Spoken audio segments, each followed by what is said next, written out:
Well, good morning. I'm Michael Leverton, and I've written a book called 125 Shards of Light. I'm going to read to you today shard number 55. Sorry, shard number 35. It's part of the story of Daniel, which is in the Bible. Daniel was a servant of King Nebuchadnezzar, who was an amazing emperor. He ruled over 127 provinces, and his capital was in Babylon. So, this is how the story goes. So there I was, this is Daniel speaking, living high on the hog, as they say, just like Joseph in older times. But I don't think Joseph had to face what came next. It all happened because, in my view, the king was unstable. Well, he decided to build an image 90 feet high and ordered everyone to fall down and worship it whenever the music sounded. You never knew when that was going to happen.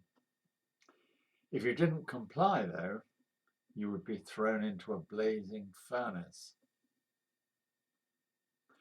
Well, I was only too well aware that Israel and Judah had been taken into exile and disgrace for worshipping gods other than the true and living God.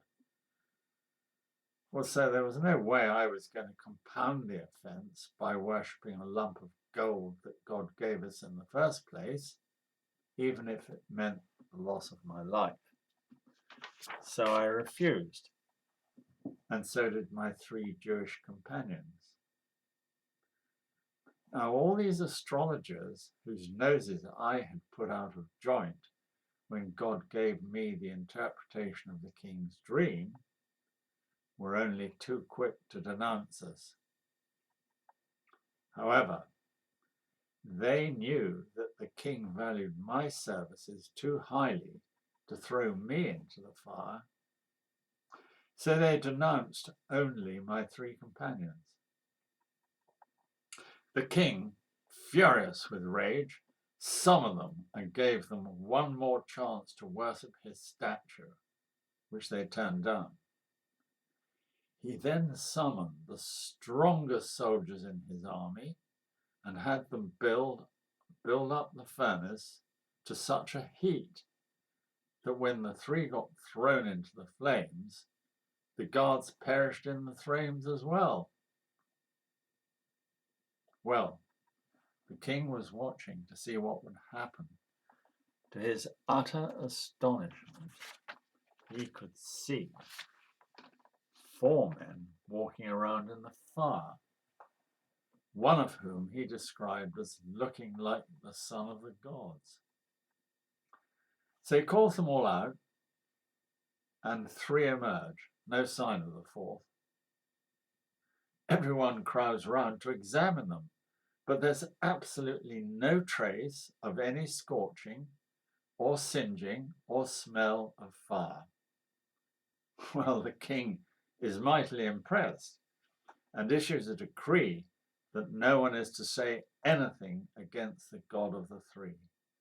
If they do, they will be cut into pieces and the houses turned into rubble. Who were these 3? Shadrach, Meshach, and Abednego. Well, quite frankly, dealing with the king is proving terrifying. One minute he's all charm and kindness, the next he's gratuitously cruel. So when he tells me he's had another dream, I really don't want to get involved. But I daren't. So he tells me this ghastly dream, and I have to interpret it. It's awful. I have to tell the king he's going to go mad, and the madness is going to last 7 years until he acknowledges the sovereign God. But if he renounces his sins and starts being kind to the oppressed, perhaps this disaster can be averted. I wonder if it will. Tune in tomorrow.